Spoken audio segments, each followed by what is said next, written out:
Hola amigos, ¿qué tal? Stuart here from Spain Speaks with an update video today. We'll go through some of the main newspapers here in Spain, check out what is happening in the press today. We'll have a look at RTVE, the state broadcast, El Pais, El Confidencial, El Mundo, and then we'll go into the comment section and check out what is happening there. So let's get straight into the news. Firstly, today looking at RTVE, the state broadcaster. We'll change the order around a little bit. Normally I look at El Mundo first, but today we'll have a look at RTVE. And the main news story they're going with there is about that giant barge that is stuck in the Suez Canal. Well, apparently they have been able to partially refloat the vessel, which as we know has been stuck there for the last 6 days or so and causing a huge backlog. So hopefully they'll be able to get those ships through. And there's two stories there on the left about vaccines. The first one is about worldwide competition for vaccines and how it's putting immunization at risk in countries with fewer resources. And the article below about the vaccine program here in Spain and how the autonomous communities here today are going to receive 1 million vaccines. So some good news there, 1 million doses of the COVID-19 vaccine being shared around the autonomous communities here in Spain. Hopefully the autonomous communities are going to be able to continue this week with their vaccination campaigns. As we know, it's Easter week here in Spain. Lots of people on holidays, lots of people not working. But as we saw yesterday, the Madrid community, for example, is working relentlessly with their vaccination campaign. And I hope that is the same around the country. Because remember that here in Spain this week, I think Thursday and Friday are public holidays, at least in Madrid. And there is a possibility also that in some autonomous communities next Monday is also a public holiday. So hopefully things won't slow down. Now there's another article today in the state broadcaster about Gibraltar, so we'll click on that one. And the headline reads, "No face masks or curfew. Gibraltar rehearses return to normality with almost 80% of the population vaccinated. Masks are only mandatory indoors and bars can open until dawn." So 80% of the population already vaccinated in Gibraltar. Masks are no longer necessary outdoors and no more curfews. And here in Spain, we still have both of those things. We still have to wear masks and there are curfews all over the country, and we are nowhere near having 80% of the population vaccinated.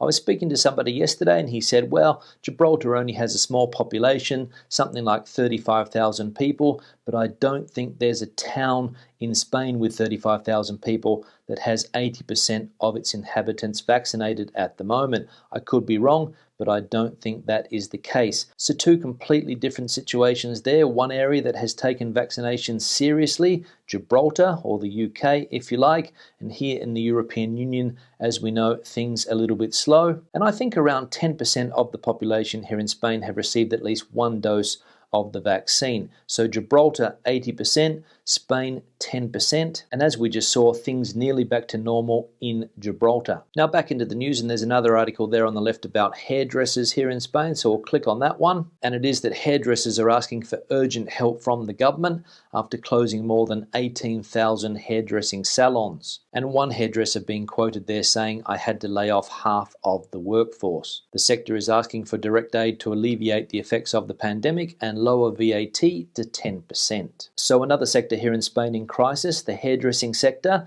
primarily because around the country and a lot of the autonomous communities, this particular sector has been forced to close because it was not considered essential. Here in Madrid, that is not the case. Hairdressers have been able to stay open over the last 6 months or so. There haven't been any closures to that sector, and I have been able to get a haircut without any problems here in the Madrid community, as you can see. So let's see if there is government aid for this sector. Now we'll leave RTVE, we'll go to El Mundo, check out what is happening there. And the main article El Mundo is going with here on the left about the airline company Plus Ultra, which recently received a huge government bailout package. And we can see the headline here, "Aid in the Shadows. Plus Ultra requested a rescue from the state after being denied credits from BBVA Bank, Santander Bank, and Bank Interbank." Now, we spoke about this company last week or maybe 2 weeks ago and the huge bailout that they got from the government, given the fact that they only operate something like 0.003% of flights here in Spain.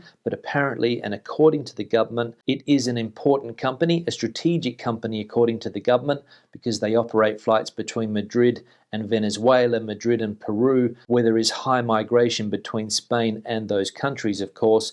the former colonies and the Spanish-speaking countries in South America. But the problem with this company is, and as we saw in that headline, it is not a viable company according to the banks, so why did the government give it money? That's what various newspapers here in Spain are trying to get to the bottom of, especially newspapers like El Mundo and other right-wing papers like ABC. They want answers from the government. They want the government to be transparent and tell us exactly why this money was given to this company. Now we'll go back into the news, and there's an article here in the center about the fourth wave, and the headline reads, "The frustration of announcing a new wave and no one listening. We have abused the state of alarm and fear." And to be honest, you could get the impression that nobody is listening to the government anymore when they announce things like the fourth wave, or they tell people to be prudent. People seem to be going about their day-to-day, getting out and about, doing things that they wouldn't have done maybe 1 year ago, because as we saw here, maybe there has been too much alarm and too much fear, and people are sick and tired. Now we'll leave El Mundo and go into El Pais, check out what is happening there. The main news story, as we can see, focusing on that barge, but there's also a story here on the left about AstraZeneca, so we'll click on that one. And the headline reads, "Vaccination with AstraZeneca resumes in Spain with uncertainty, but rejection is anecdotal." So vaccination with the AstraZeneca vaccine started again last week. I think it was on Wednesday, after it had stopped for some week or so because of health concerns. And there were a few stories in the press last week about people that were a little bit apprehensive about the AstraZeneca vaccine, given the bad publicity that it has had over the last 3 weeks or so. But according to this article,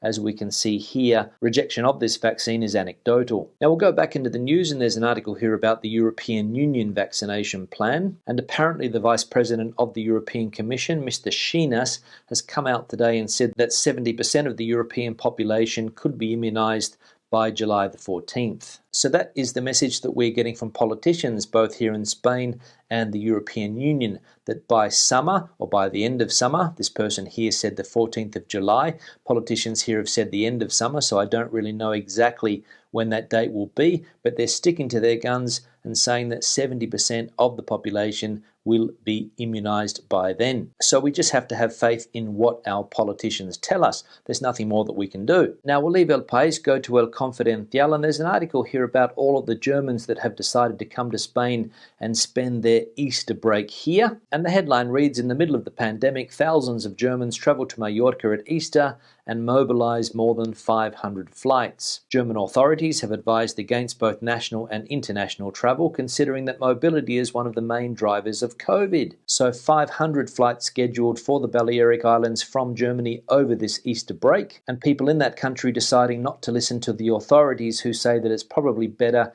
not to travel at the moment, especially internationally." So that just reaffirms what we saw in that other article a few minutes ago, that a lot of people are just not listening anymore. Now we'll leave the news there and go into the comment section, check out what is happening there. And we'll have a look at this one here from Edward. "UK government now saying that foreign holidays not realistic until August, and even then they will be subject to restrictions on certain countries." Edward, thanks for the comment. Not really sure what's happening when it comes to travelling from the UK. I know that there are a lot of restrictions here in Spain, for example, that people from the UK are not allowed to visit here at the moment. And I think that that restriction has even been extended today. I've also seen in the comment section lots of people talking about a fine that the UK government is going to slap on people if they decide to travel for holiday purposes, something like £5,000, I believe, and reading comments like this one where they're now saying that it probably won't be possible to travel to other countries or some other countries until the end of August. So it's still not really clear when and if people from the UK will be able to visit Spain anytime soon.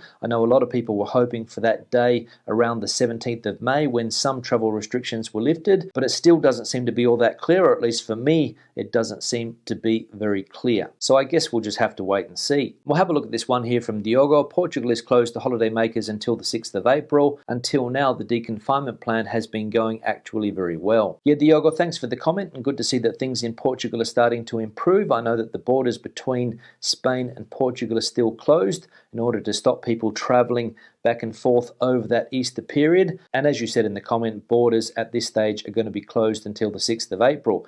Don't know if they're going to extend that. I think we'll just have to wait and see. But the idea is, as you mentioned, to keep holiday makers out of Portugal until the health situation gets better. On that note, I'll start to wrap the video up. Questions and comments, please leave them in the section below. Debate the situation out as you normally do. Give the video a thumbs up if you liked it, thumbs down if you didn't. I'll see you in the next one. Hasta luego.